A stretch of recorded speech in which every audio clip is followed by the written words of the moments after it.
पूरे विश्व में पंढरपुर को आध्यात्मिक, धार्मिक और संतों की धरती के नाम से जाना जाता है। भगवान पांडुरंग को श्री कृष्ण और विष्णु का रूप ही माना जाता है। करोड़ों भक्तगणों के आराध्य दैवत भगवान पांडुरंग भक्त कुंडलिक महाराज की दी गई वीट पर खड़े होकर रोज हजारों भक्तों को आशीर्वाद देते हैं। आज हम इसी पंढरपुर की यात्रा पर जा रहे हैं। साथ ही पंढरपुर में ऐसी कौन सी 6 जगह है जहां हमें ज़रूर जाना चाहिए और पंढरपुर में रहना, घूमना और खाना का कितना खर्चा आएगा वो भी देख लेंगे। तो चलिए चलते हैं पंढरपुर।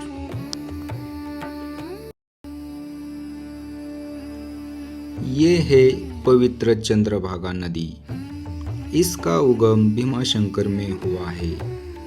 इसी के कारण इसे भीमा नदी भी कहते हैं। चंद्रभागा नदी की विशेषता ये है कि भीमाशंकर से पंढरपुर आते आते ये अपने आप को चंद्र आकार प्राप्त कर लेती है। इसी के कारण चंद्रभागा इसे कहते हैं। दोस्तों, 5000 साल से भी ज़्यादा वर्षों से चली आई परंपरा के अनुसार भक्तों को पांडुरंग जी के दर्शन से पहले चंद्रभागा में स्नान करना होता है। भक्त कुंडलिक के कारण ही भगवान पांडुरंग यहाँ विराजमान है। तो सबसे पहले हमें भक्त कुंडलिक महाराज का ही दर्शन करना अनिवार्य है।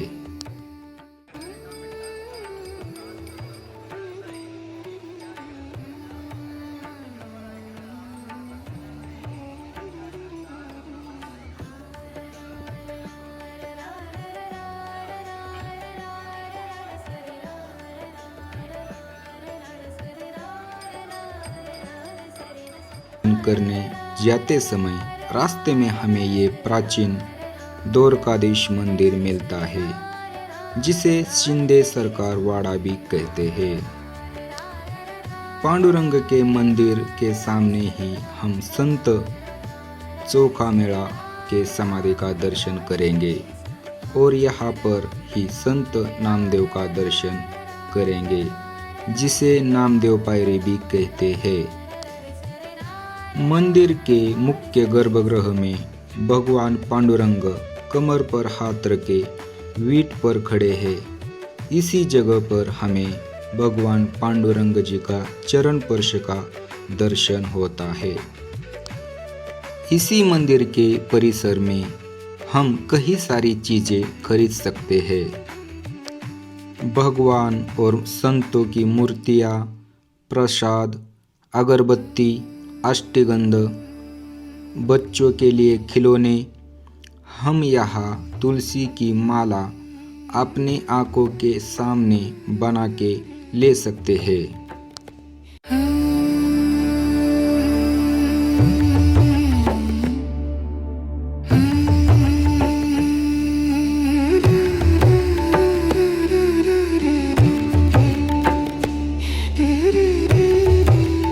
दोस्तों, ये कोई राजस्थान का किला नहीं है, ये गजानन महाराज भवन है। अंदर आते ही सबसे पहले हमें हाथों में भगवा पताका लिए एक वारकरी की प्रतिमा दिखती है, जो बहुत ही मनमोहक है।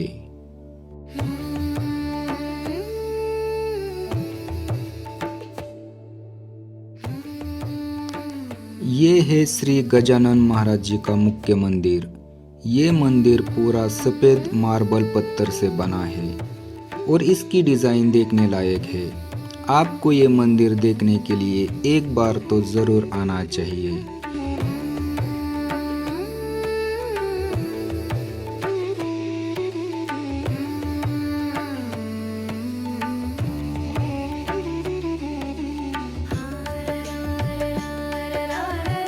बाजू में ही प्रभु श्री राम जी का मंदिर है। पूरा परिसर बहुत ही स्वच्छ है। यहाँ आकर हम बहुत प्रसन्न महसूस करते हैं। विट्ठल मंदिर से ये मंदिर केवल 600 या 700 मीटर अंतर पे है। यहाँ रहना और खाना दोनों की व्यवस्थाएं है।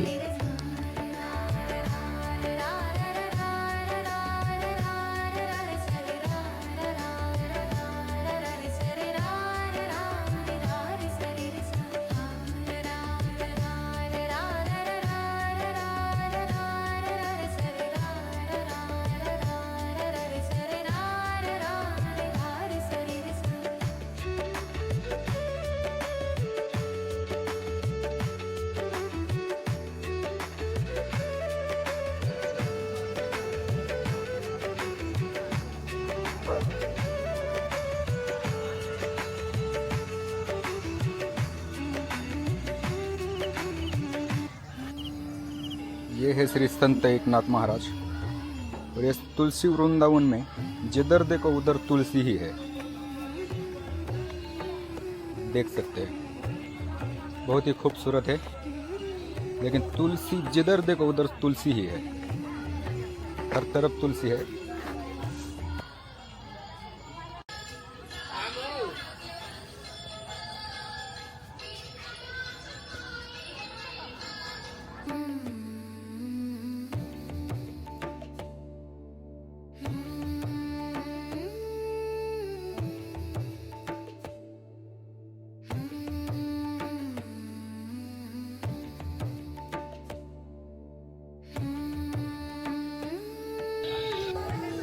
हाँ तो दोस्तों, फिर से एक बार कहता हूँ, अगर पंढरपुर आए हो तो तुलसी वृंदावन जरूर आना, वरना बहुत अच्छा प्लेस आप मिस कर दोगे।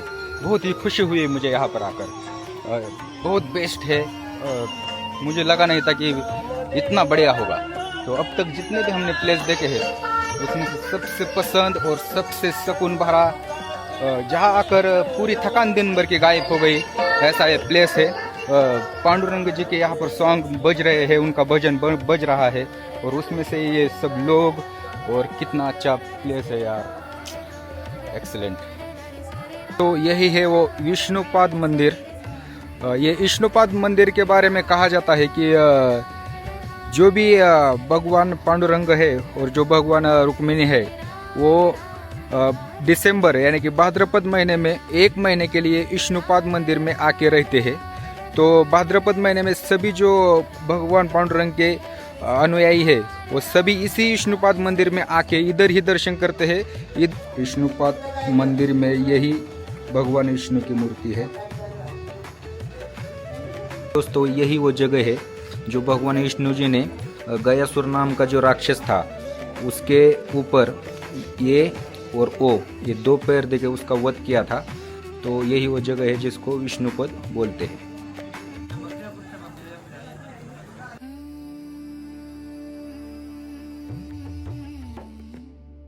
दोस्तों, अभी हम विष्णुपाद मंदिर जी का दर्शन करके, संत जनाबाई का दर्शन करके गोपालपुर की तरफ जा रहे हैं, और 5 मिनट का अंतर है पैदल, और 5 मिनट के अंतर के लिए रिक्शा वाले 50 रुपये मांग रहे थे, लेकिन सामने ही दिख रहा था तो मैंने सोचा चल के जाते हैं। तो अभी हम जा रहे हैं गोपालपुर की तरफ। गोपालपुर श्री कृष्ण जी के मंदिर के सीढ़ियाँ लगभग 200-300 तो सीढ़ियाँ है। गोपालपुर के मंदिर में हमें कैमरा अलाउड नहीं था, तो वहाँ कुछ हम शूट नहीं कर पाए।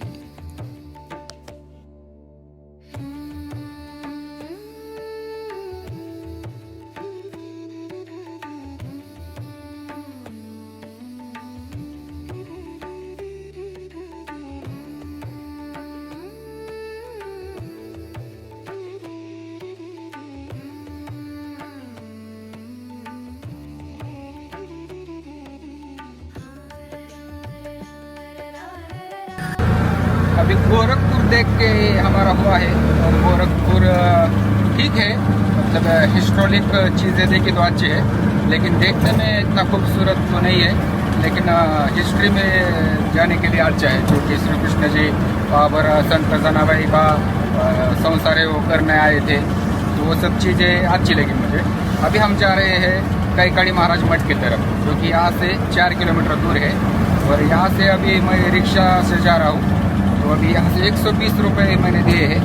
120 रुपये में 4 या 5 किलोमीटर अंतर है। दोस्तों, तो ये है कैकाड़ी महाराज मठ, जिसके अंदर कई सारी देवी देवताओं की बड़ी बड़ी प्रतिमा है।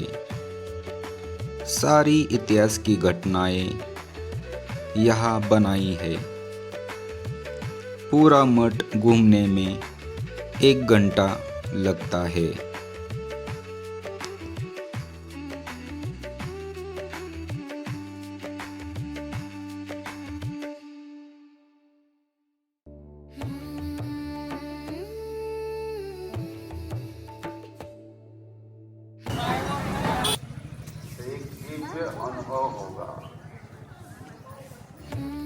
पंढरपुर आने के बाद चंद्रभागा के किनारे बनाया ये है इस्कॉन मंदिर, जो श्री कृष्ण का है।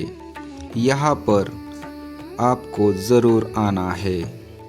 यहाँ कृष्ण और राधा रानी की बेहद ही सुंदर मनमोहक मूर्तियाँ हैं। तो ये है गेट, विट्ठल रुक्मिणी भक्ति निवास का मेन गेट।